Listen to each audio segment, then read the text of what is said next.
Welcome everyone to Insights into the Weekly Haftarah. This coming week is Parshat Pinchas. In an ordinary year, I won't say an ordinary year, in a year where the fast day, today, Yud Zayin Tamuz, occurs after Pinchas, so we read from the book of Kings. Now that would be in a year where Pinchas would come after Yud Zayin Tamuz. But this year, obviously, today is Yud Zayin Tamuz. So what happens between the three Shabbats, between the fast of Yud Zayin Tamuz and Tisha B'Av, there are three special Haftorahs that are read. Therefore, this coming Shabbos, we read the first of the three special Haftorahs, and they all have to do with a preparation for Tisha B'Av, and all three have to do with the eventual destruction of the temple. So the Haftorah, and it's actually in a year that we read about Eliyahu and Navi, the Haftorah that we're going to read this week, we read for the next parsha of Matot. But this year we read it this week, and it comes from the very opening of the book of Jeremiah. The three Haftorahs are all of warning. The first two are from Jeremiah, and the third is from Isaiah. And that Shabbat has a special name, Shabbat Chazon, because the Haftarah begins, Chazon means the vision of Isaiah. And that whole Shabbat is called Shabbat Chazon, and it's always read right before Tisha B'Av. So let's spend just a few minutes on the Haftarah for this week, the opening of the book of Jeremiah. And here it tells the story of how Jeremiah becomes a prophet. God comes to him saying an amazing thing. He says, even before you were formed in your mother's womb, I recognized you and have sanctified you as a prophet. Now, this is not said about any other prophet.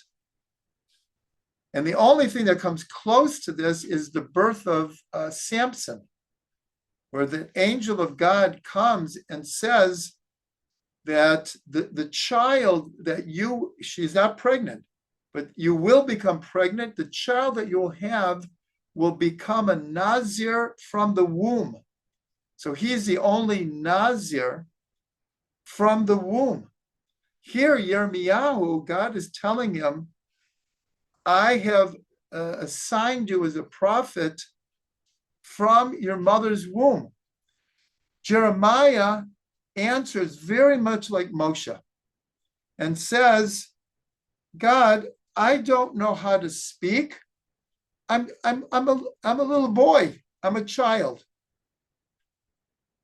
And this is what Moshe said at the burning bush. He wasn't a child, but he said, God, I don't know how to speak. How can you make me a prophet? So Jeremiah says the same thing. And God answers almost in the same way he answered Moshe. He says, don't worry, I will be with you. You don't have to worry about, my words will come through you. By Moshe, God says, I will be your mouth. And then later he says, Aaron will be your spokesperson. But here God says, you don't have to worry. I'm behind you. I will tell you what to speak. I will tell you where to go, and I will tell you what to speak. And then an amazing thing, it's very anthropomorphic. Yirmiyahu says, God sent forth his hand and made it touch my mouth. And God said, see, I have placed my words in your mouth. And I have appointed you this day as a prophet among the nations. And then and some of you have heard me say this before, but I just love this part. God says to Yirmiyahu, what do you see? What do you see? So Yirmiyahu looks, and obviously what was in front of him was a staff made out of almond wood. And he says, God, I see a staff made of almond wood. And God says, you see very well, for I shall hasten that which I am about to fulfill. How is that an answer? In Hebrew, the word for almond is shkediyah. Shkediyah comes from the root to quicken. Why? Because it's the first tree in Israel that brings out blossoms in the spring. In fact, it's even in the winter, it's already bringing out blossoms. It's the first tree. So God is teaching him the art of symbolism, of understanding how prophecy is given over. And then he says, what else do you see? And he says, he looks, we imagine he's in the kitchen. He sees a boiling pot, and it's bubbling from the north side of the pot. God says, you see very well, Yirmiyahu, because I will bring evil from the north. And then God launches into a prophecy saying that I will bring a nation from the north, and he begins to prophesy about the destruction of the first temple. And so here, this is the reason that we're actually reading the Haftarah, not the first part, but here, because this was chosen, because what do we read on Tisha B'Av? The book of Echa, the book of Lamentations. And that comes from Jeremiah. So here he's giving over that the destruction is coming, but the Haftarah ends. All three of these Haftarahs end in a positive note. Even though God is warning them, if you tell them if they don't change their ways, that the temple will be destroyed and disaster will come.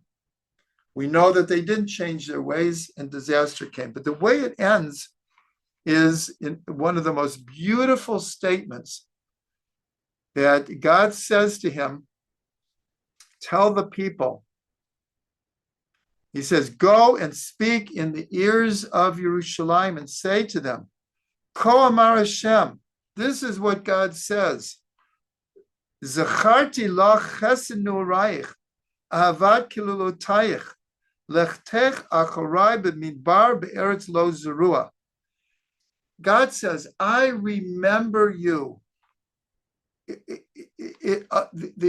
Your loving kindness that you showed to me, that when you followed me into the desert, in a land, in a barren land. In other words, I remember you, Jewish people.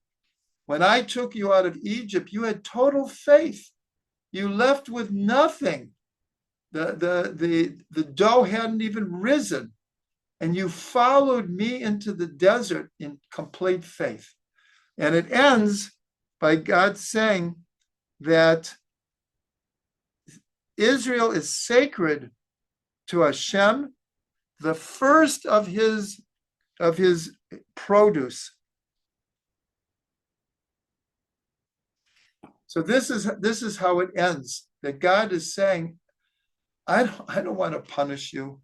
I don't want bad to happen to you, but you have to know you're walking into the trap that you set. Your evil has set up the measure for which the temple will be destroyed. But I'm telling you, I don't want that to happen. I love you.